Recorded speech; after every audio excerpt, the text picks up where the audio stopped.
నిజానికి మనము ఆశీర్వాదమునకు వారసులవుటకు పిలువబడిన వారమా? శపించము శాపం అది కాదు. మనం శపించబడిన వాళ్ళం కాదు, ఆశీర్వదించబడిన వారం మనం. హల్లెలూయా, హల్లెలూయా. నేను మాట చెప్తా, క్రైస్తవుడు రేంజ్ ఏంటో చెప్తాను. ఆశీర్వదించబడిన వారమే మాత్రమే కాదు, మనము అడుగు పెట్టిన చోటును కూడా దేవుడు ఆశీర్వదిస్తాడు. హల్లెలూయా. నీవు ఎవరినైతే ఆశీర్వదిస్తావో వారిని ఆశీర్వదించే దేవుడు ఆయన.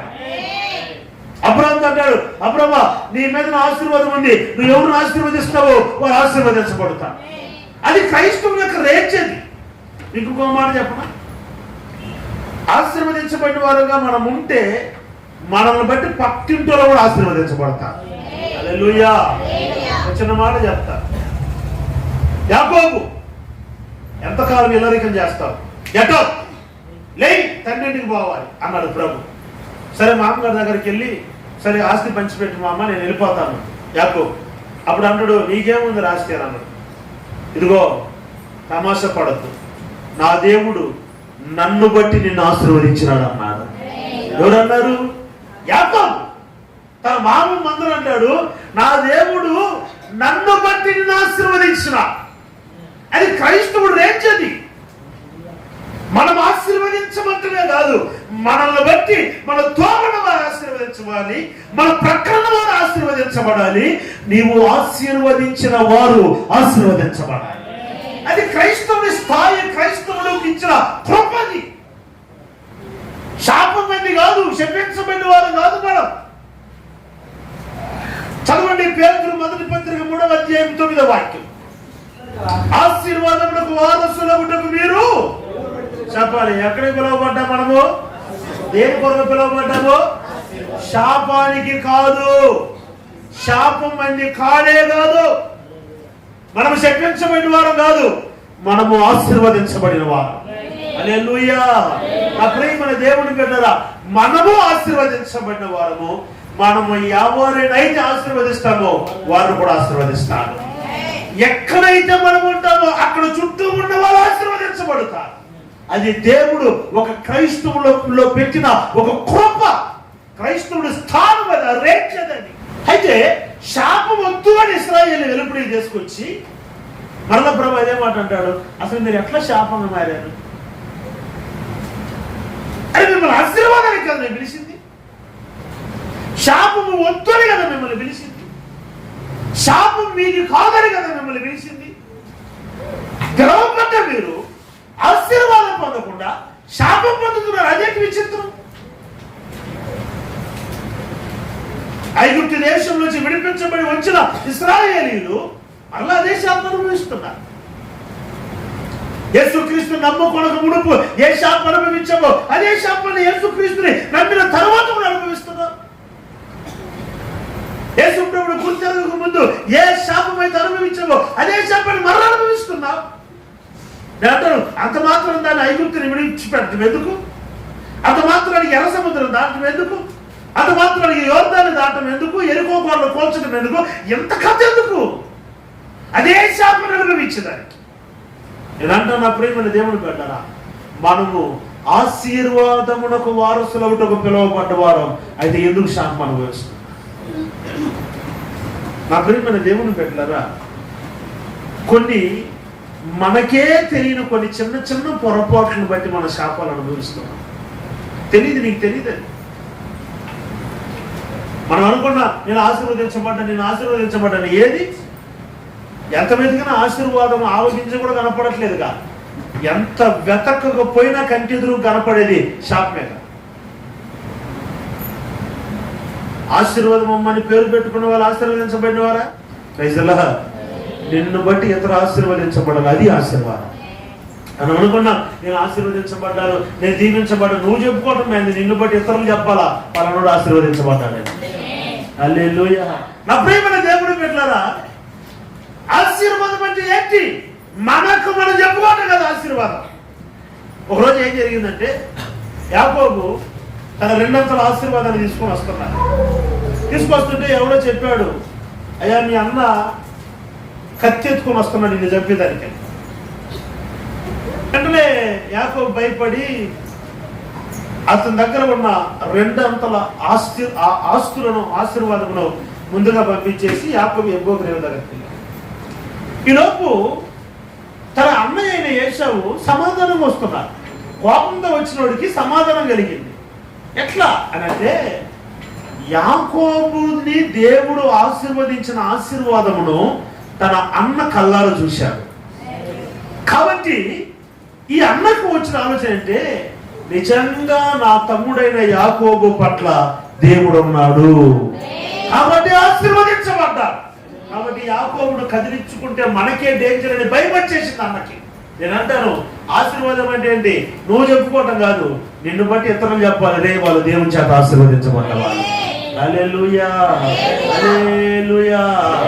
ఎంతకాలం వాడతావు? ఎన్ని తలచినా ఏది అడిగినా జరిగేది నీ చిత్తమే ప్రభువా. ఇలా అనుకుని ఏం జరగకపోతే ఈ పాట పాడతాం. మరి అది ముందే చేయొచ్చు కాబట్టి అన్ని అడిగి అడిగి అడిగి ఇంకా దేవుడు ఏమి పిల్లగా ఎన్ని తలచినా ఏది అడిగినా. బతకాలని ప్రార్థన చేస్తారు వీళ్ళు కృప. వీళ్ళు బతకాలని ప్రార్థన చేసి చచ్చిపోతుందండి. నా ఇంటి దీపం నీవేనని తలచి, అదేదో ముందే పాడొచ్చుగా. అంటే అర్థం ఏంటంటే, గోడ మీద ఉన్న పిల్లి అటైనా దూకుద్ది ఏంటి? వీళ్ళు అనుకుని దేవుణ్ణి ఆశీర్వదించాడు, నా ప్రార్థన ఆలకించాడు. వీళ్ళు అనుకుంది జరగకపోతే దేవుడు ఏం చేద్దాం, మా ఇంటి దీపం నీవే వీళ్ళకంతే. దేవుని బిడ్డల ఆశీర్వాదం రేంజ్ ఏంటి? శాపం కాదు. నువ్వు ఆశీర్వదించబడింది నీ ఎదుట ఉన్న వాళ్ళు చూడాలి. హల్లెలూయా, హల్లెలూయా. జాన్ జాబరాజు గారు ఒక పాట పాడారు. ఏ ఎల్లోహే ఎల్లోహే உம்மை நம்பி வந்தேன் நான் வெட்கப்படல, உந்தைய வெண்ணை கைவிடல, இரு கையாய் கனவு வந்தேன், இரு பரிவாரம் எனக்கு தந்தி, இரு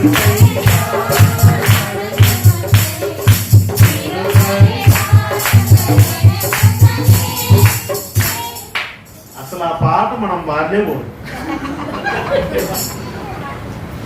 నిజం. ఎవరు పాట అది? యాకోబు గారి పాట అది. వెరుం కయ్యాయి కడకపోయినట్టు ఒట్టి చేతులతో పోయాడు మామగారికి. వచ్చేటప్పుడు 2 రకాల ఆశీర్వాదాలు. ఒకటి లేయ, 2 రాహేల్. వాళ్ళ గురించి పాడింది. దేవుని స్తోత్రం కలుగును గాక. ఇక్కడ ఒకరిని పెట్టుకుని యేసు రక్తం తలకాయ నలిసిపోతుంటే దేవుడు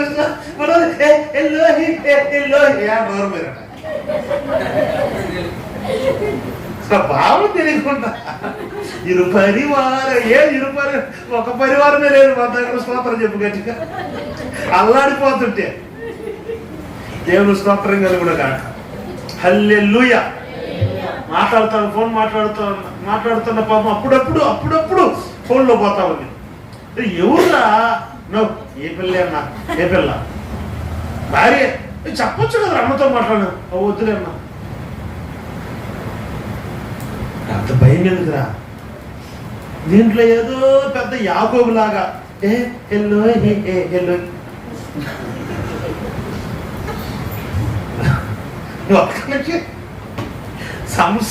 సముద్రాన్ని కూడా ఏదొచ్చు కానీ వాళ్ళు చూడు ఎంత సంతోషమో చూడు. చందు రక్తం చేయి, ప్రార్థన చేస్తాను ఇప్పుడు నుండి మా తమ్ముడికి మంచి భార్యలు రావాలని. దేవుని స్తోత్రం కలుగును గాక. హల్లెలూయా. అంటే మేము మంచోళ్ళం కాదన్నట్టు చూడబాకు ప్రవీణ. మంచోళ్ళు కాబట్టే మా ఊళ్ళు అట్లా ఉన్నారు. స్తోత్రం చెప్పండి అందరూ. ఈ సంఘానికి వచ్చిన పౌరులందరూ స్తోత్రం చెప్పండి. ఎందుకు ఇల్లు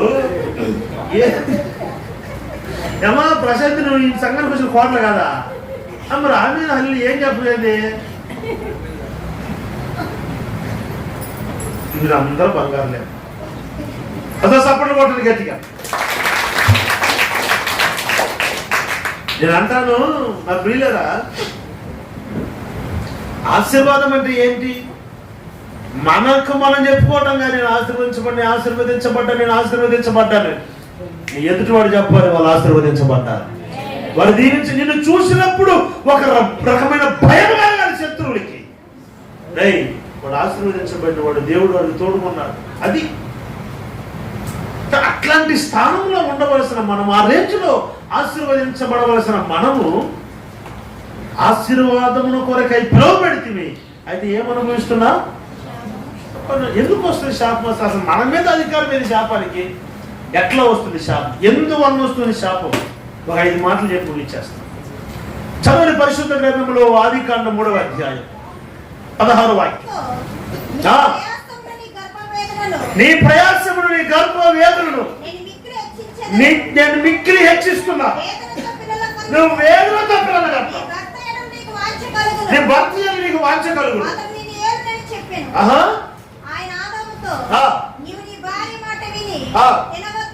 తినవద్దని నేను నీకు ఆజ్ఞాపించిన పండును తింటిన కనుక నీ నిమిత్తము నేల శపించబడింది. ప్రయాసముతో నువ్వు బ్రతుకు దినములకిట నీవు కష్టపడే పంట తింటా. ఓకే, తలపైకి వెళ్తా. నా ప్రియుల మొట్టమొదటి శాపం ఎట్ట మొదలైంది? తలపైకి వెళ్తా. దేవుడు మొదట ఆశీర్వాదం ఇచ్చాడా, శాపాన్ని ఇచ్చాడా? ఆదికాండం 1:28వ వాక్యంలో మనము కొన్ని నెలల నుంచి ఆ వాక్యం ధ్యానం చేస్తాను. వద్దులేండి. అక్కడేమో యెహోవా వారిని ఆశీర్వదించును అన్న మాట ఉండదు. అంటే అంతకు ముందు శాపం లేదు. అంతకు ముందు దేవుడి నోట శపించబడిన మాట రాలేదు. శపించలే దేవుడు, శాపం లేదు అంతకు ముందు. అయితే ఎట్టొచ్చింది శాపం? దేని కొరకు వచ్చింది శాపం? ఎలా వచ్చింది శాపం? ఇప్పుడు మనం చదువుకున్న 3వ అధ్యాయం 16వ వాక్యంలో శాపం ప్రారంభమైంది. శాపం ప్రారంభమైంది. దేవుడు తన నోటను శపించిన సందర్భం మనం చూస్తున్నాం. ఎవరు శపించారు? సర్పను శపించారు, పక్కన పెడితే మొదటగా అవ్వను శపించాడు, తర్వాత ఆదామును శపించాడు. ఆ శాపం చూడండి, నేటి వరకు నిలిచి ఉంది. ఆ శాపం ఉందా లేదా? అక్కడ రాయబడిన మాట, నువ్వు వేదనతో పిల్లలను కందువు. ఇంకా ముందు వాక్యం చదువు.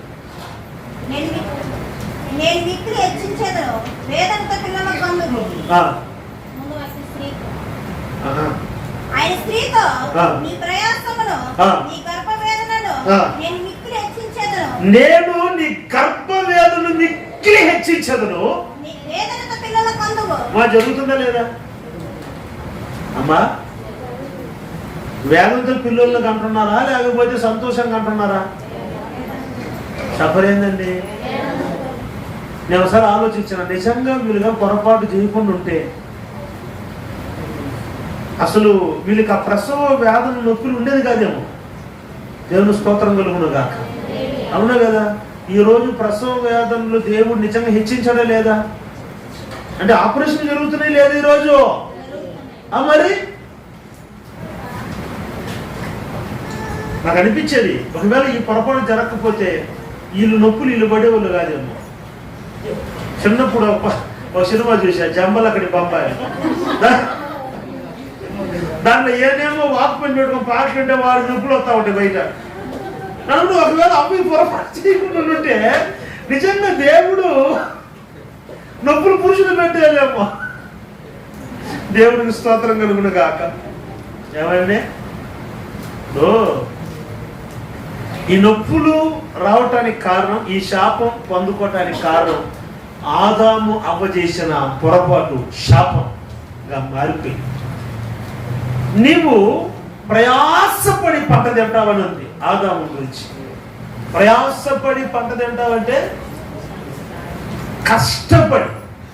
ఈ రోజుకి పురుషులకు తప్పట్లే. తప్పుతుందా పోలు? ఈ రోజుకి మనం పర్లేదులేండి. కొంతమంది అయితే నువ్వు తెచ్చిస్తే నేను ఉండి పెడతా అంతే అంటాం. ఉండరు లేదు అట్లా. అంటే తప్పదు. ఇంకా ఆ బాధ్యత పూర్తిగా భర్త మీద వేసేసాడు దేవుడు. ఈ అమ్మాయి పనికే పోవట్లేదని ఎప్పుడైనా గొడవలు జరుగుతున్నాయా? ఈయన పనికే వాటలేదని చెప్పి ఎన్ని గొడవలు జరిగింది, ఎన్ని పోలీస్ స్టేషన్, ఎన్ని కేసులు, అవునా కదా? సరే పోనీయండి, మీ భర్త పనికి పోకుండా ఇంట్లో ఉంటే పర్వాలేదని చెప్పేసి ఐస్ క్రీమ్ తీసేస్తారా? తిట్టి తిట్టి తిట్టి ఎట్ట ఉంటుండో, ఇంట్లో ఓరకి ఎట్ట ఉంటుండో, నిద్ర ఎట్ట వస్తుందో, ఎట్ట అరుగుతుందో, వాళ్ళకి కొట్టన తిట్టిన అవసరం లే. అబ్బే వాళ్ళు ఈ మాటలు వాడు సచ్చినట్లు వేసిపోతున్నాక, అబ్బా ఈ మాటలు పడలేదురా అంటే అర్థం ఏంటి? అతని మీద పడిపోయింది, పురుషుల మీద పడిపోయింది ఆ శాపం. నేను అంటాను ప్రియులరా, అసలు ఎందుకు వచ్చింది ఇంత శాపం? ఎందుకు వచ్చింది? నేటి వరకు స్థిరపడి ఎందుకు వచ్చింది తెలుసా? ఆ రోజు ఆదాము అవ్వ దేవుని మాట వినలేదు. హల్లెలూయా. చాలా మంది అంటారు, ఆ పండు జోలికి ఎందుకు పోయారు, పండుగలకి ఎందుకు పోయారు, పండు తిన్నారు, ఆ పండు తిన్నారు కనుక అపవాది మోసపుచ్చారు. ఇవన్నీ వీటన్నిటికి మూల కారణం ఏంటంటే దేవుని మాట వారు వినలేదు. ఏం వినలేదు అంటే ప్రభు అన్నాడు, ఈ ఏదైనా తోటలో ఉన్న అన్ని చెట్లు వృక్షాలు మీరు తినవచ్చు, అయితే తోట మధ్యన ఉన్న చెట్టు జోలికి మాత్రం మీరు వెళ్ళకూడదని. నేను అంటాను, ఆ జోలికి వెళ్ళొద్దు అని చెప్తే అసలు దాన్ని ఎందుకు చూసిందేమా? ఆదాము క్షమించండి అవ్వ ఎందుకు చూసింది? నిజండి, ఆ వృక్షమును చూచి అన్న మాట ఉంటుంది 3వ అధ్యాయం తర్వాత చదువుకోండి. అసలు దాని జోలికి ఎందుకు పోయింది? అదే కరెంట్ షాక్ కూడా దాని జోలికి పోవాలరా అంటే దానికని బాగూడదు. పడుతుందో లేదో పెట్టి చూడే, తీసి కొడితే తిరిగి పడతాం. నేను అంటే ఎందుకు అసలు అది దాని జోలికి పోవద్దంటే పోకూడదు అంతే. ఆ పండు తిని సాగుడే సస్తాం ప్రభు, ఓ అమ్మ మనకెందుకు అబ్బాయి అనే పక్కన పోవగా. సాతానుడు ఒక కుయుక్తిని ఉపయోగిస్తాడు. ఏంటంటే నువ్వు ఏ విషయంలో బలహీనుడవో, ఏ విషయంలో బలహీనురాలవో ఆ స్థలములోనే నిన్ను శోధిస్తాను, ఆ విషయం నిన్ను శోధిస్తాను. నువ్వు తిండిలో బలహీనుడువా అట్నే శోధిస్తాడు. దేవుని స్తోత్రం చెప్పండి గట్టిగా. ఒకడు చెప్తున్నాడు నాకు ఫోన్ చేసి, అన్న ఉపవాసం ఉన్నప్పుడే మా ఇంట్లో బిర్యానీ చేస్తాను. మరి సాతాను వీడు చేస్తారా? వీడికి పిచ్చి బిర్యానీ అంటే. ఉపవాసం ఉన్నప్పుడే అన్న తాగొద్దు అనుకుంటాడా? అప్పుడే పాసు మొహమ్మడు కూడా చేసుకొచ్చి నేను ఇస్తారా తీసిస్తారా అని చూస్తాడు. సాతాను శోధిస్తాడు అంతే. వీడేమనుకుంటాడు, సరే మనం కానీ కదా ఊరకు కదా వచ్చేదని చెప్పి. అంటే సాతాను శోధించింది ఎక్కడ, నువ్వు ఎక్కడ బలహీనుడవో ఆ విషయంలోంచి శోధిస్తా. ఇప్పుడు అవ్వకుంది మనసులో నిజంగా పండు చూసేదానికి రమ్యమైన తిందమా వద్ద తిందమా. ఆ టైంలో అపవాది చేశాడు. అపవాది అంటాడు, అది తినము నువ్వు దేవత వలె మారుతావు. అది ఇంకొంచెం బలాన్ని తెచ్చింది. అది తింటే సావు, అది ఇంకా బలాన్ని తెచ్చింది. నేను అంటాను, అసలు దాని ప్రస్తావనగా పోకుండా ఉంటే దేవుడు మాట శుభ్రంగా నాకెందుకు నా దేవుడు వస్తున్నాడు, నా తండ్రి వస్తున్నాడు, నా జోలికి ఎందుకులే అనుకుంటే అసలు ఎంత బదనాయికి వచ్చాడు. అసలు అపవాది వస్తాడు దగ్గరికి. ఎందుకు జరిగింది ఎంత అన్యాయం అంటే దేవుని మాట వినలేదు. శాపం ఎందుకు వస్తుంది తెలుసండి? దేవుని మాట వినకపోతే శాపం వస్తుంది. నేను బైబిల్లో ఒక మాట చూపిస్తాను. రాజుగా ఉన్న సౌలు పిచ్చోడు అవటానికి గల కారణం, రాజసింహాసనం మీద ఉండవలసిన వాడు పనికిమాలైపోవటానికి కారణం, దేవుని ఆత్మ కలిగిన సౌలు దురాత్మ పొందుకోవటానికి గల కారణం, సౌలు చేసిన పెద్ద తప్పు ఏం లేదు, మాటలు అంతే. చదవండి సమయంలో మొదటి గ్రంథం 15వ అధ్యాయం 22వ వాక్యం. అందుకు సమయం తాను సెలవిచ్చిన ఆజ్ఞను ఒకడు గైకొనుట వలన యెహోవా సంతోషించినట్టు, ఒకడు దహన బలులను అర్పించుట వలన సంతోషించున ఆలోచించును, బలులను అర్పించుట కంటే ఆజ్ఞను గైకొనుటయు పొట్టేళ్ల క్రొవ్వు అర్పించుట కంటే. గట్టి సపోర్ట్లు కొట్టండి. ఏది శ్రేష్టం? బలు అర్పించుకునేదా శ్రేష్టం? తోడను అర్పించదా శ్రేష్టం? పొట్టేళ్ళు అర్పించదా శ్రేష్టం? పొట్టేళ్ళ క్రొవ్వు అర్పించదా శ్రేష్టం? ఏది శ్రేష్టం? సమూయేలు అంటాడు, దేవుని మాట వినటం శ్రేష్టం. హల్లెలూయా. దేవుడు మనకు అది చేస్తాను, ఇది చేస్తాను, ప్రార్థన పడతాం, ప్రార్థన చేస్తామని అదండి ఇదండి మరి పరిపూర్ణ తీసుకెళ్ళి కనిగిరిలో పెడతాం, కనిగిరి పని తీసుకొని పరిపూర్ణ ఎందుకు రాట? నువ్వు మాట వింటే చాలు. నిజంగా నీకు అర్థం కాలేక జాలపాలం దాకా పోయించిన నువ్వేం ఎక్కడే ఉంటుంది. ఇప్పుడు ఎందుకు చేయాలి? నువ్వు కొండలు బాగా కొట్టాలా, మాటింటే చాలంటే. ఎవరు స్తోత్రం చెప్పు గట్టిగా. ఎందుకు సౌలు సింహాసనం మీద ఉండవలసిన సౌలు ఎందుకు పనికి మారడైపోయాడు? దేవుని ఆత్మ కలిగిన సౌలు ఎందుకు దురాత్మ సంపాదించుకున్నారు? ఏం చేసిన తప్పు? సౌలు ఏం తప్పేందండి? అమాలేకులు చంపినమ్మన్నాడు, అమాలేకులు అందరూ చంపేశాడు, పిల్లలు మొదలుకొని పెద్దలుగా అందరూ చంపేశాడు, కొన్ని గొర్రెలు తీసుకొచ్చుకున్నాడు. సరే, గొర్రెలు ఏం చేస్తాయి? ఇప్పుడు అమాలేకులు కొంతమంది తీసుకొచ్చిన అనుకో, అమాలేకులు డేంజర్, ఇశ్రాయేల్ మీద పగబెట్టిన వాళ్ళు ఖచ్చితంగా ఇశ్రాయేల్ని ఖచ్చితంగా చంపేస్తారు. కాబట్టి అట్ట రోజులు ఎందుకు తీసుకొచ్చిన అని చెప్పి కోపపడే దాంట్లో ఏమన్నా గొర్రెలు ఏం చేస్తాయి? కుక్కలు తీసుకొచ్చినా సరే కరెక్ట్ అనుకో, గొర్రెలు ఏం చేస్తాయి? మరి గొర్రెలు తీసుకొచ్చిన దేవుడు అంత కోపడాల్సిన అవసరం ఏంటి? గొర్రెలు ఎందుకు తీసుకొచ్చి ఉంటారు? తెలియదని తీసుకొచ్చుకుంటారు అనుకో, తప్పేముంది? ఇప్పుడు అక్కడ కూడా సౌలు ఏమంటే నా కొరకు కదా దేవుడికి బలులు చెల్లించదని తెచ్చాను. సరే రోజుకి కాలం అయిపోవచ్చు కదా, అదేం కదా తప్పు.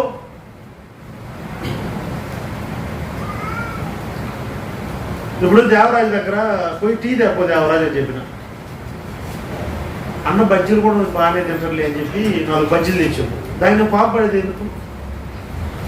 అర్థమవుతుంది కదా, కోపపడేది ఎందుకు? నా మీద ప్రేమను బట్టి తెచ్చాలి అని నువ్వు సంతోషపడాలి. సౌలు ఏమన్నంటే తీసుకొచ్చాడు, సౌలు తీసుకొచ్చిన దాన్ని సమూయేలు అడిగితే సమూయేలు ఏమనంటే దేవుడు కొరకు తీసుకొచ్చారులే అని అన్నాడు. ఓకే ఓకే రైట్ ఓకే, దేవుడికి అట్టయితే ఓకే అనొద్దు. అప్పుడు సమూయేలు అంటాడు, సౌలా నువ్వు బలులు అర్పించేది కాదు, దేవుని మాట వినాలి, దేవుని మాట. ఈరోజు చాలా మంది మేము దేవునికి అధ్యాత్ర ఇచ్చేతరు అది ఇది చేయొద్దు. ఏం చేస్తావు? కాశ్మీర్లో పోయేసి కన్యాకుమారిని పెడతావు ఏంటి? ఏం చేస్తావు? నువ్వు అంత ఏం పెద్ద చేయాల్సి దేవుని మాటిని అదే చేస్తావు. ఆయన ఎవరు?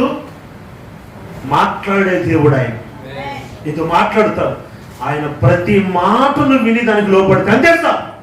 ఈరోజు షాప్ ఎందుకు వస్తుంది? బైబిల్ ఎన్ని చెప్పినా కూడా బైబిల్ అట్టే చెప్పద్దులేండి. మరి అన్ని మనం మరి ఎందుకు బైబిల్ ఎందుకు 66 పుస్తకాలు?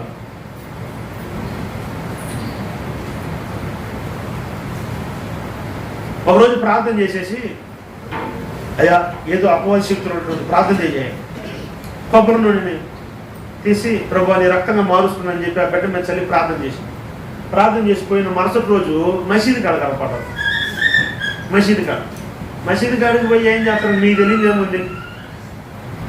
ఏం చేస్తారు? పుస్తకం పోయింది లేదా? పోయినవా లేదా? పోలేదా? పోబాకు. అడిగి పోయి ఆ దారాలు ఈ దారాలు ఆ నీళ్ళు ఈ నీళ్ళు అన్ని తెచ్చుకోండి.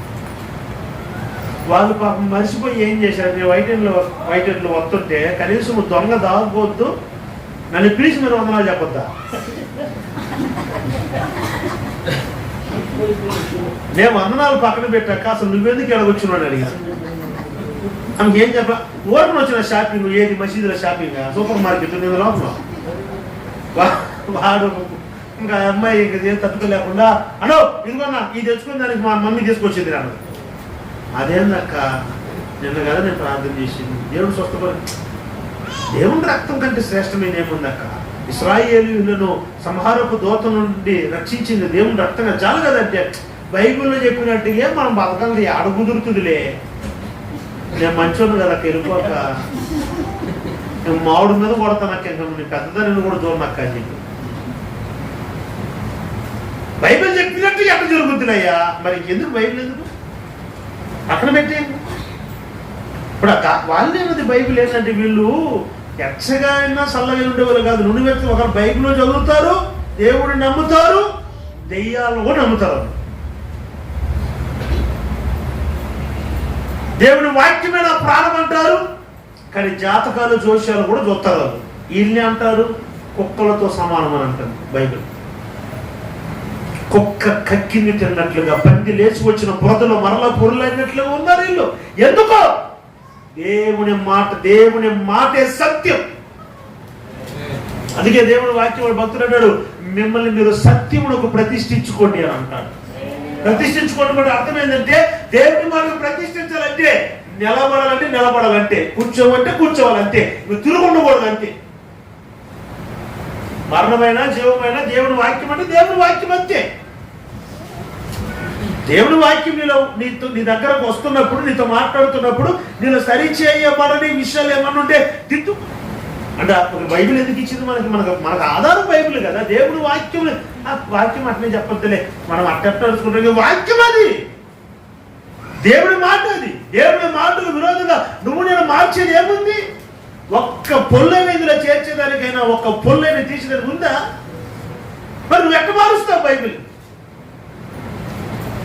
దేవుని మాట, దేవుని మాట. నా ప్రియమైన దేవుని బట్టి దినం చాలా మంది శాపం అనుభవించుతారు.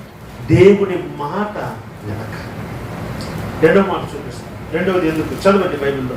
నిర్గమ 20వ అధ్యాయం 5వ వాక్యం. నన్ను ద్వేషించు వారి విషయంలో 3-4 తరముల వరకు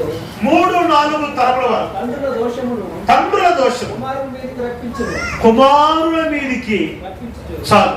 నెంబర్ 2, ఎట్లా శాపం వస్తుంది? నెంబర్ 1, దేవుడి మాట వినకపోతే శాపం. నెంబర్ 2, తలపైకి. ప్రభు అంటాడు, మీ తండ్రుల దోషము మీ పిల్లల మీదకి 3-4 తరముల వరకు దిగి వస్తుంది. కొన్నిసార్లు మనం అనుకుంటాం మనం చేసిన తప్పు కాదు. కొన్నిసార్లు కొంతమంది జీవితాలు నాకు కూడా అర్థం కాదు. ప్రభు వాళ్ళు చిన్నప్పటి నుంచి దేవుని ఆత్మీయ జీవితంలో ఎదిగే వాళ్ళు, ఏ తప్పిదం చేసిన వాళ్ళు కాదు, దేవుని యందు భయము భక్తి కలిగిన వాళ్ళు. అయితే ఏంటి ప్రభు ఈ రోజు వాళ్ళ జీవితం మీద ఇట్లా మారిపోతుంది, ఎందుకు వారి జీవితం శాపంగా మారిపోతుంది నాకు అర్థం కానప్పుడు ఇట్లాంటి వాక్యాలు దేవుడు బయలుపరుస్తారు. వారు మంచోళ్ళే, కానీ వారు పితరులు చేసిన దోషము వారి మీదికి శాపంగా దిగి వస్తుంది. అది ఎట్లా రీజన్ అవుతుందండి? ఇప్పుడు ఎవరికి జనం తగిలితే వాళ్ళే కదా మాత్రం వేసుకోవాలి. ఇప్పుడు వాడు పని చేశాడు, జీతం ఎవరికి ఇస్తారు? వాళ్ళకే కదా ఇస్తారు. ఇది ఈ లోక సంబంధం. కానీ పరలోక సంబంధమైన నీతి ధర్మం ఏంటో తెలుసా? నువ్వు పని చేస్తే నీ పిల్లలు జీతం తీసుకుంటారు. హల్లెలూయా. బైబిల్లో ఉన్న మా దశమ భాగం తీసుకుంటున్న లేవి కూడా దశమ భాగం ఇచ్చాడు అని ఉంది బైబిల్లో. లేవి దశమ భాగం ఇచ్చినట్టు బైబిల్లో లేదు. కానీ ఎట్లా లేవి ఆడ దశమ భాగం ఇచ్చాడు? బైబిల్ ఎక్కడ ఉండదు. అది ఎట్లాగంటే, లేవి పితరుడైన అబ్రహాము మిల్కీసెదెకుకు దశమ భాగం ఇచ్చుంటాడు. తన పితరుడైన అబ్రహాము దశమ భాగం ఇచ్చాడు కనుక లేవి కూడా ఇచ్చినట్టే అని అంటారు. హల్లెలూయా. చూసారు ఆశీర్వాదం ఎక్కడ? దశమ భాగం ఇస్తే దాని పంటను లేవి పోస్తున్నాడు. సపోర్ట్లు కొట్టండి గట్టిగా. హల్లెలూయా. మనకు అర్థం కాదు కొన్ని ఆశీర్వాదాలు, మనకు అర్థం కాదు కొన్ని శాపాలు. ఎట్లొచ్చిందిరా ఈ శాపానికి? నాకు సంబంధం ఏంట్రా? నీ పితరులు చేసింది. అందుకే నెహెమ్యా కాలంలో నెహెమ్యాను ప్రార్థన చేస్తారు తెలుసా? మా తండ్రుల పాపమును బట్టి మేము క్షమాపణ కోరుతున్నామయ్యా అని ప్రార్థన చేస్తారు. నెహెమ్యా గ్రంథం 1వ అధ్యాయం 6వ వాక్యం చదవండి. చెవియోకి నీ నేత్రములు తెరచి నీ సన్నిధిని దివారాత్రములు నీ దాసులైన ఇశ్రాయేలు పక్షమున నేను చేయి ప్రార్థన అంగీకరించు. నీకు విరోధముగా పాపము చేసిన ఇశ్రాయేలు కుమారుల దోషము నేను ఒప్పుకొనుచున్నాను. నీకు విరోధముగా పాపం చేసిన మా పితరులైన ఇశ్రాయేలుల దోషమును నేను ఒప్పుకుంటున్నా, నేను పశ్చాత్తాపడుతున్నాను. నేనును నా తండ్రి ఇంటి వారు పాపం చేశాము కనుక ఈ రోజు పశ్చాత్తాపడుతున్నా. పాపం చేసింది నెహెమ్యా పాపం చేసి ఉంటుంది. బైబిల్లో గవర్నమెంట్ ఉద్యోగస్తుడైనా దేవుని పట్ల రోషం కలిగినాడు. మరి ఎట్టొచ్చింది శాపం? నేనంటాడు, మా పితరులు ఇశ్రాయేలు చేసిన పాపం దాన్ని నేను ఒప్పుకుంటున్నా, మా తండ్రుల దోషాన్ని నేను ఒప్పుకుంటున్నా. నేను మీకు చెప్పాలనుకున్న మాట ఏంటంటే, తాతకు షుగర్ ఉన్నది అనుకో, కుమారుడికి షుగర్ ఉన్నది అనుకో, వస్తుందా రాలేదా?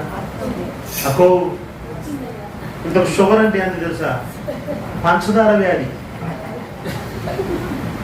ఈయనకు షుగర్ ఇంగ్లీష్ తెలియదు కదా. అదే డయట్ అంటే ఎప్పుడు వస్తుంది ఇండియాకి అన్నట్టు వస్తుంది కదక్క. మరి పితరులు చేసిన పాపమును బట్టి తమ కుమారుడు అనుభవించుతున్న శాపం వాళ్ళు లేదు తప్పిద. మరి ఎందుకో ఇంకో చిన్న మాట చెప్తాను. కోరాగు తిరుగుబాటు చేశాడు. ఎవరు తిరుగుబాటు చేశారు? కుమారులు ఏం చేశారు? మరి కుమారులు దేవుని మందిరంలోనికి వెళ్ళేదానికి అర్హత లేని వాళ్ళు అయిపోయిందా? వాళ్ళు ఏం చేశారు? తప్పు చేసిన కోరాలు, తిరుగుబాటు, శిక్ష అనిపించారు. మరి వీళ్ళేం చేశారు? దేవుని మందిరాన్ని చూసి అర్హత కూడా వీళ్ళు పొందాలి. అంటే రావా శాపం అని అంటాను. రెండవదిగా మన జీవితంలో శాపం పరిపాలన చేయడానికి కారణం మన పితరులు చేసిన పాపమే. ఒకవేళ నీకు తర్వాత వచ్చే తరం వాళ్ళు అనుభవించబోయే శాపానికి కారణం నీ పాపమేమో, జాగ్రత్త. నా ప్రియులారా, ఒకటి ఆశీర్వదించబడవలసిన మన జీవితం ఎందుకు శపించబడకూడదు? ఒకటి దేవుని మాట వినక, రెండు పితరుల యొక్క శాపం. మూడవ మాట చదవండి. ఇర్మియా 48:10. యెహోవా కార్యమును అశ్రద్ధగా చేయువాడు శాపగ్రస్తుడవుతాడు. నెంబర్ 3, ఎట్టొచ్చుతుంది శాపం మన దగ్గరకి? ఏముంది బైబిల్లో? యెహోవా కార్యమును అశ్రద్ధగా, తమిళ్లో ఏముండదంటే అసట్టయాయ్ పన్నిగిరవన్ సబిక్కపట్టవన్. అసట్టయ అంటే నిర్లక్ష్యంగా, నిరుత్సాహంగా, నిదానంగా, వాదములే, ఆడదములే, శాతములే. ఒక ఆమె చెప్తాను, పక్కింట్లో నేనున్నా, హౌస్ విజిటింగ్కి వెళ్ళి ఇక్కడ అడుగుతాడు, కానీరా తొందరగా, దయానిధి వేరే పెడతా ఉంటాడు, కానీరా.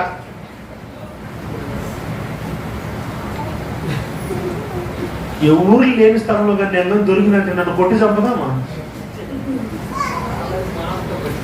ఎంత కోపం! కానీరా, దయ పాస్టర్ లేదు, అయ్యగారు లేదు, దయానిదే నయమ ఒరే అమల. దేవుని స్తోత్రం కలుగును కాక. ఏమంటే ఇదేమంటారంటే, ఓకే మీరు జవాబు చిన్న చిన్న మాటలు చెప్తాను. దేవుని మందిరానికి రావటం దేవుని కార్యమా కదా? నలుగు పెట్టబోవటం దానికి అంత పొడపొడపొడను మనం పరిగెత్తుతాం. నలుగు పెట్టడం దేవుని మందిరానికి వస్తారా? సైతాన కార్యానికి ఎంత తొందరగా వెళ్తాము, దేవుని కార్యానికే ఎంత నిదానం, ఎంత నిర్లక్ష్యం. అబ్బో గొలగొత్తా కొండ ఎక్కినండ్రా ఈరోజు అన్నంత ఫీలింగు. సరే ఓకే రైట్. పాట పాడాలి, పాట పాడితే ఎట్లుండాలి? మంచుల స్తోత్రం చెప్పండి గట్టిగా. పాట పాడటము దేవుని ఎట్లుండాలా? నాయన గారు అంటారు కదా, కడుపులో నుంచి రావాలి పాట. ఎక్కడి నుంచి రావాలి? రేపు పొద్దున రికార్డింగ్ ఉంది, మళ్ళీ గొంతు రాసి చెట్టన్నట్టు పాడకూడదు, వదిలేయాలి గొంతు అంతే. స్తోత్రం చెప్పండి గట్టిగా. హల్లెలూయా. పాట పాడకంటే వద్దు పర్లే పాడక. ఏం పాట పాడాను మే? కృపామయుడా నీలోన మోడువారిన. అరే కృపామయుడాకి మహోన్నతుడా చరణం పెడితే పల్లవేమో కృపామయుడా, చరణమేమో అది దేవుడి కార్యం. అంటే ఏదో కాగితం తిరిగింది, కృపామయ గారికి కాగితం తిరిగి ఈ చరణం పడితే.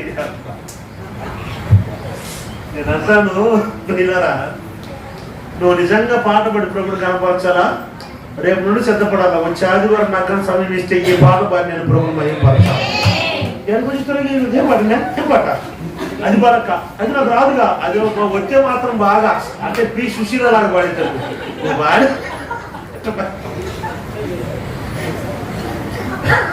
నేనేమంటే ఆ మధ్య వాళ్ళ చర్చిలో వాక్యం సమయం ఒక అమ్మ నేను పాట పాడతాను సర్లే అని చెప్పేసి మైకు పాస్ గారు ఇచ్చారు. మళ్ళీ ఈగిపోతే బదనాయన ఇచ్చారు.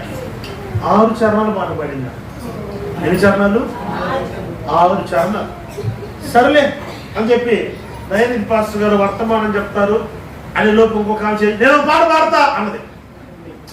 ఆమెకి ఏమిటి ముందే పడదు, మరిద్దరు పడదు. ఏమికి ఇచ్చి ఆమె చెప్పలేదు అనుకో, ఇంకా పాస్టర్ ఒక దోవ జాతలేదు అని చెప్పి ఎందుకులే పాస్టర్ గారు ఏమనుకోబారు సార్ ఈయన పర్లేదు ఇయ్యండి అన్నది. ఆమె 12 చరణాలు పడింది. ఎన్ని చరణాలు? నాకంటే తర్వాత సంఘాల్లోకి వచ్చిన ఆమె 6 చరణాలు పాడితే ఆమె కంటే సీనియరు, నేను 12 చరణాలు పాడకపోతే నాకేముంది మర్యాద అంటాను. పాట పాడే దేని కొరకు? దేని కొరకు? దేవుని కొరకు కాదు. ఈరోజు చాలా మంది పాటలు పాడే దేని కొరకు? నేను అంటాను, నువ్వు ఏ గొంతుతో అన్నవాడు దేవుడు మహిమ పొందాలి. ఫాదర్ బెర్క్మన్స్ గారు ఫస్ట్ పాడేటప్పుడు ఏం గొంతురా? గాడిద గొంతు అన్నారంట. ఫాదర్ బెర్క్మన్స్ గారు అంత హీనపరిచారు. ఆయన పాటలు పాడి ఏం గొంతురా అది?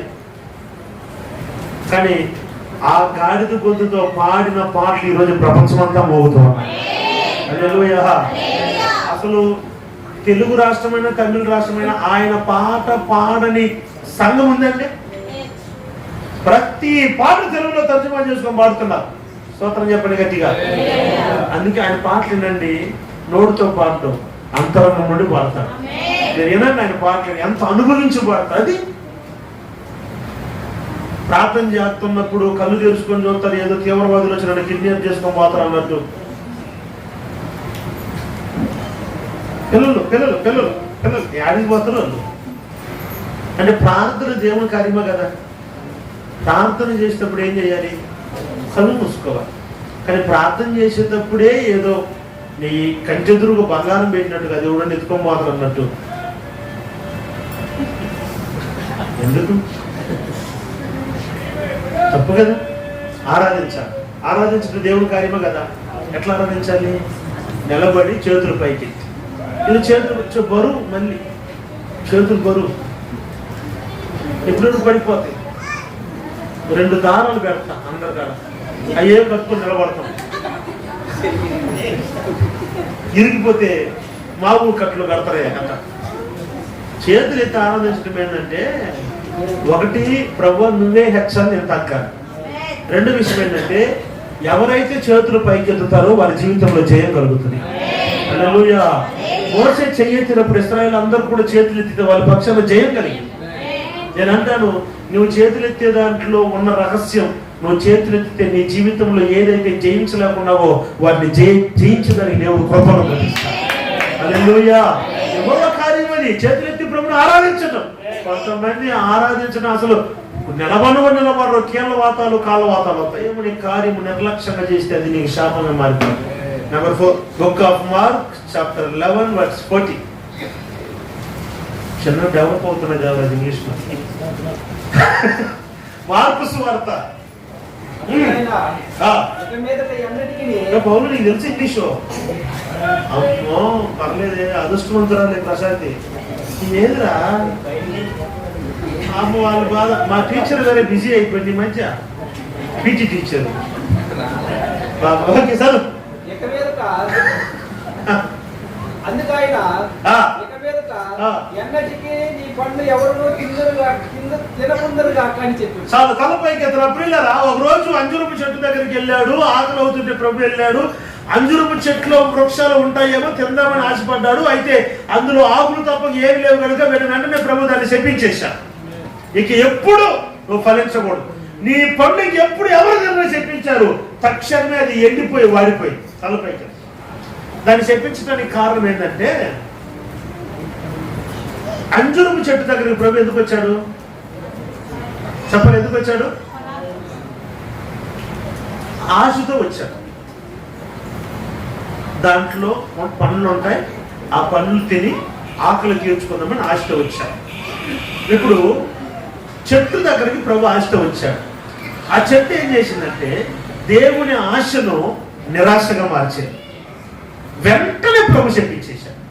నేను అంటాను, 4వ దేవుడు ఎవరిని ఎందుకు శపిస్తాడో తెలుసా? ఎందుకు శాపం వస్తుందో తెలుసా? మన జీవితంలో దేవుడు మన మీద పెట్టిన ఆశ నిరాశగా మారిపోతున్నప్పుడు దేవుడి శాపం నీ మీదకి వస్తుంది.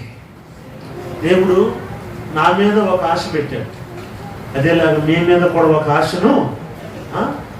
గాడ్స్ ప్లానింగ్ అది, దేవుని యొక్క ప్లానింగ్, దేవుని యొక్క ఉద్దేశం ఉంది మన పట్ల.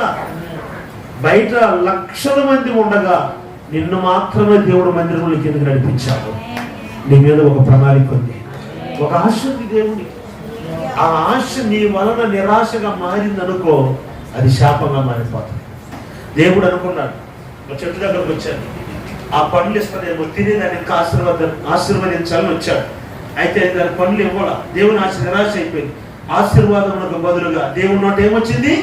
శాపం. నేనంటాను, నేను ఆశీర్వదించాలనే దేవుడు వస్తాడు, కానీ నీ వలన దేవుని ఆశ నెరవేర్చబడకపోతే, నీ వలన దేవుని ఆశ నిరాశగా మారితే ఆశీర్వదించడానికి వచ్చిన దేవుడు శపించేస్తాడు. జాగ్రత్త, గుర్తుపెట్టుకో. నీ మీద దేవుని ఆశ ఏంటి? నా మీద దేవుని ఆశ ఏందో, దేవుని ప్లానింగ్ ఏందో నాకు బాగా చాలా క్లియర్గా తెలుసు. నాకు ఆ మార్గంలోనే ప్రభు నడిపిస్తున్నాను. నేనంటే నీ మీద దేవుని ఆశ ఏంటి? మన ఆశలు పక్కన పెట్టు, మన ఆశలకు అద్దుందా? చెప్పలేదండి.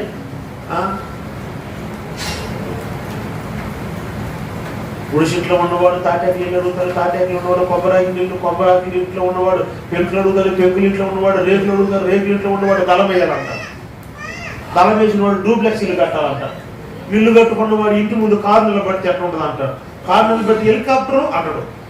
కాబట్టి ఆశలు కలుతుందా మనకి? మన తీసి పక్కన పెట్టు. దేవుని ఆశ ఏంది నీ మీద? నీ మీద దేవుని ఆశ ఒకవేళ నిరాశగా మారితే అదే శాపంగా మారుతుంది.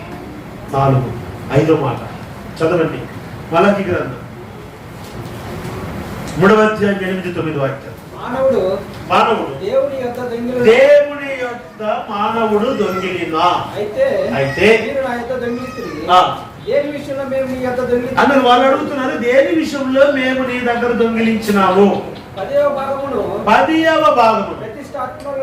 ప్రతిష్ఠిత అర్పణములను ఇవ్వక మీరు నా దగ్గర దొంగిలించారు. ఈ జనులందరూ నా యొద్ద దొంగిలించనే ఉన్నారు. మీరు శాపగ్రస్తులై ఉన్నారు. నెంబర్ 5, దేవుడు ఎందుకు ఆశీర్వదించబడవలసిన మనల్ని ఎందుకు శపిస్తున్నా? ఎందుకు వస్తుంది ఈ పరిస్థితి? ఎందుకు శాపంగా మారుస్తాం? నెంబర్ 5, ఎందుకు ఆశీర్వాదమునకు వారసులు అవ్వాల్సిన మనము ఎందుకు శాపానికి వారసులుగా మారుతున్నామనంటే, ప్రభు అంటున్నాడు, నా సొమ్ము మీ దగ్గర దాచుకున్నారు కనుక నా సొమ్ము మీ దగ్గర శాపంగా మారిపోతారు. కానీ మీరు దేవుడికి ఇవ్వవలసిన దాన్ని దేవుడికి ఇస్తే మీరు ఆశీర్వదించబడతారు. దేవుని సొమ్ము మీ దగ్గర పెట్టుకుంటే అదే మీకు శాపంగా మారిపోతుంది. అయితే నేను చెప్తుంటే, వాక్యము దేవుని మాట ప్రకారం బతికేది ఎవరయ్యా? ఈ సర్దుకునే మాటలు, ఇవన్నీ దిద్దుకునే మాటగా సర్దుకునే మాటలు. ఈరోజు ప్రభు నీతో సూటిగా తేటగా మాట్లాడుతున్న మాట ఏంటో తెలుసా? కష్టపడి సంపాదిస్తున్నారు, చిరిగిన సంచులు వేసినట్టు ఎక్కడ పోతున్నది ఇట్లా. నా దగ్గర బోల్డ్ అన్న మంది చెప్పి, బోల్డ్ అన్న మంది నజరత్ పేరు, ఇదే నజరత్ పేరు సంఘం, ఇంతమంది పని చేస్తున్నాం, ఎంత సంపాదిస్తున్నాం, ఎంత వస్తుందయ్యా, కానీ ఎట్ట పోతుందో తెలియలేదు, ఏం చేస్తున్నాం అర్థం కావట్లేదు, చిప్పిల్ని గమనం ఏమిటలేదు, ఏంటో అర్థం కావట్లేదు. అట్టు వస్తుంది ఇటు పోతుంది, అట్టు వస్తుంది ఇటు పోతుంది, ఏం జరుగుతుందో తెలియట్లేదు. నేను చెప్పిన సమాధానం, చిరిగిన సంచుల్లో వేసినట్లుగా నీ కష్టార్జితం పోతుంది. దానికి కారణం ఏంటి? దేవుడి శాపం. ఎందుకు వచ్చింది దేవుడి శాపం? దేవుడి సొమ్ము నీ దగ్గర ఉంది, దేవుడికి అది నీది కాదు, అది నీ సొమ్ము కాదు, అది దేవుడి సొమ్ము. 15 ఏళ్ళు నేను దేవుడి పరీక్షలకు వచ్చి 15 ఏళ్ళ నుంచి 10వ భాగం తీసి అలవాటు దేవుడు నాకు నేర్పించాడు. రెండవ స్థానం ఏంటి తెలిసిన? వచ్చినట్లు దేవుడి సేవలో పెడతాను. స్తోత్రం చెప్పండి గట్టిగా. హల్లెలూయా. 10వ భాగం రేంజ్ నేను ఎప్పుడో దాటిపోయేసాను. 10వ భాగం అంటే దేవుడు ఇచ్చిన దాన్ని, ఇప్పుడు మీరు నాకు 500 ఇచ్చారంటే దాంట్లో 50 రూపాయలు తీసేస్తా, 1000 రూపాయలు ఇచ్చారు 100 రూపాయలు తీసేస్తా, 10,000 రూపాయలు కాను కోసం 1000 రూపాయలు తీసేస్తా 10వ భాగం. అయితే ఇప్పుడు అట్ట కాదు, 10,000 వస్తే 10,000 సేవలో పెడతాను. నా స్తోత్రం చెప్పు గట్టిగా. ఆ దేవుడు కొరత లేకుండా తీరుస్తున్నా. స్తోత్రం చెప్పండి గట్టిగా. కార్డు, పర్సనల్ లోన్, అది ఇది మొత్తం మీద 30,000 రూపాయల దాకా లోన్, రెండో 33,000 రూపాయలు లోన్ కడతాం. పని బాట లేదు. మళ్ళీ స్తోత్రం చెప్పండి గట్టిగా. ఏం లేదా? 4 జాతర పని. 5వ తారీఖు దాటేది కష్టమైపోతుంది అన్న. ఏమక్క 50,000 రూపాయలు అయిపోయినాయి అన్న. వాడికి కట్టను, ఈడికి కట్టను, వాడి బడ్డీలు కట్టను, హాస్పిటల్కి కట్టను, వాళ్ళకి కట్టను, వీళ్ళు కట్టను, నేను పోయింది లేదే. దేవుడు స్తోత్రం చెప్పు గట్టిగా. హాస్పిటల్కి నాకు రూపాయి చిల్లి కావాలని కట్టాడు దేవుడు. ఆమె చెప్పండి గట్టిగా. హల్లెలూయా. ఆ కృప నాకు కూడా కావాలయ్యా, మరి పెట్టి వచ్చినట్టు పెట్టి సేవకి. అది కొంచెం కష్టమే కానీ దేవుడిని మన దగ్గర ఉంచుకోవటం మన దొంగతనం అండి. దేవుని వాక్యం అంటుంది దేవునికి 40,000 రూపాయలు జీతం వస్తే 4,000 రక్షణ భాగం అంతే. 1,00,000 రూపాయలు 10,000 రూపాయలు అది ఇవ్వాలంటే అది రూల్ అంతే బైబిల్లో. ఆ బైబిల్ ప్రకారం మనం ఎట్లా అడుగుతాం మరి? అదే చెప్పింది, దేవుని మాట వినకపోవటమే శాపం. దేవుని స్తోత్రం కలుగును గాక. చాలా మంది జీవితాలు చినిగిన సంచులో తమ సొమ్ము పోయినట్లుగా కష్టాలు చెప్తారు. నేను సేవలకు వచ్చిన ప్రారంభం నాకు వివాహం కాలేదు. మా మామూలు వాళ్ళు నాకు ఫోన్ చేసి, రై మరి దయచేసి అట్నే వచ్చినట్లు సేవ పెడితే అక్కడ ఏదైనా చేర్చి పెట్టుకో, ఆ చెల్లెలు ఉండే కొరముట్లు తీసుకోరా. ఎమ్ముట్లో కొరముట్లు తీసి పెట్టరా, బ్యాంక్స్ పెట్టరా, నువ్వు చేర్చి పెట్టినా నా కూతురు పక్కగా చేర్చి పెట్టిన నా బ్యాంకులో ఉంది. నేను అమ్మా బ్యాంకులో డిపాజిట్ చేసి పెట్టిన నీకే అంత ధైర్యం అయితే, బంగారం కొని పెట్టిన నీకే అంత ధైర్యం అయితే, పరలోకంలో పెట్టుబడి పెట్టిన నాకెంత ధైర్యం ఉండాలి? హల్లెలూయా.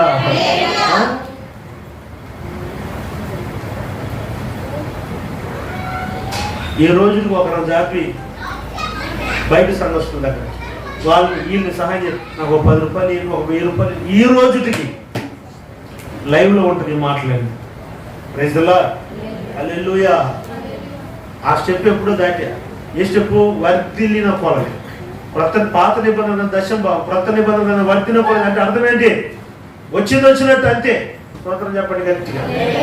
ఒక అతనికి 40,000 రూపాయలు చేద్దాం, 4,000 రూపాయలు దశం భావం ఇస్తారు. ఒక రోజు గబక్కన కవర్లో 8,000 రూపాయలు.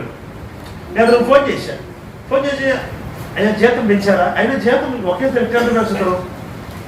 4,000 రూపాయలు ఇస్తున్నట్టు జీతం ఎంత? 40,000 రూపాయలు. ఇప్పుడు 8,000 ఇచ్చేది ఎంత? 80,000 రూపాయలు. అయినా ఎంత పెరుగుద్ది? ఓకే, ఏమో జరిగింది అని ఫోన్ చేసి ఏం జరిగింది అడిగారని చెప్పాడు. జీతం పెంచాను. లేదన్నా. మరి ఏంది? ఎందుకన్నా దేవుని ప్రేరేపిస్తారు వర్ధిల్లిన పనులు తీయమని చెప్పి. దశంభాగం ఇంకా ఏందన్నా వర్ధిన పనులు ఇస్తానని చెప్పేసి 8,000 ఇచ్చారు. స్తోత్రం చెప్పండి గట్టిగా. అద్భుతము. ఆ మరుసటి నెలలో జీతం 60,000 రూపాయలు మార్చారు దేవుడు. నేను అంటాను, దేవునికి ఇచ్చి చెల్లిన వాడు లేడు, దేవునికి ఇవ్వక బాగుపడిన వాడు లేడు. నా ప్రియులారా, నేను అంటాను, దేవునికి ఇవ్వకుండా నీ దగ్గర పెట్టుకోవటం అది శాపం. ఆశీర్వదించబడవలసిన మనం ఎందుకు శాపం అనుభవిస్తున్నాం తెలుసు? నెంబర్ 1 దేవుని మాట వెనక. నెంబర్ 2 మన పితరుల యొక్క శాపం. నెంబర్ 3 ఒకటి కూడా చెప్పరా, దేవుని కార్యం నిర్లక్ష్యంగా చేస్తుంది. నెంబర్ 4 దేవుని ఆశ నిరాశన పరిస్థితి. నెంబర్ 5 దేవుని సొమ్ముని దగ్గర ఉంటే. ప్రియులారా, 5 విషయాలలో ఒకవేళ దేవుని మాట వినకుంటే దేవుని మాట ఇది మొదలుకొని వినాలని తీర్మానం చేయి. ఒకవేళ నీ పితరుల పాపం, ఒకవేళ నీ శాపం ఉంటే పశ్చాత్తాపడి నెహెమ్యా ప్రార్థన చేసినట్టుగా మా పితరుల పాపం నేను ఒప్పుకుంటున్నా, క్షమించమని అడుగు. నెంబర్ 3 ఎంతవరకు దేవుని కార్యం నిర్లక్ష్యం చేసామో ఎంత మొదలుకొని ఆసక్తితో చేయి. నెంబర్ 4 నీ మీద పెట్టిన ఆశ విఫలమైందేమో, ప్రభు ఇక మీదట నా ఎడల నీ ఆశ సఫలం అవ్వాలని ప్రార్థన చేయి. నెంబర్ 5 ఎంతవరకు ప్రభు నీకు ఇవ్వాల్సింది మేము దోచుకున్నాం, దొంగలం అయిపోయామేమో, ఈ దినం మొదలుకొని నీకు ఇచ్చేస్తాం, దేవుడికి ఇవ్వాల్సింది దేవుడికి ఇస్తామని తీర్మానం చేయండి. ఖచ్చితంగా దేవుడు మనందరి శాపములను దీవెనకరంగా ఆశీర్వాదకరంగా మార్చును గాక.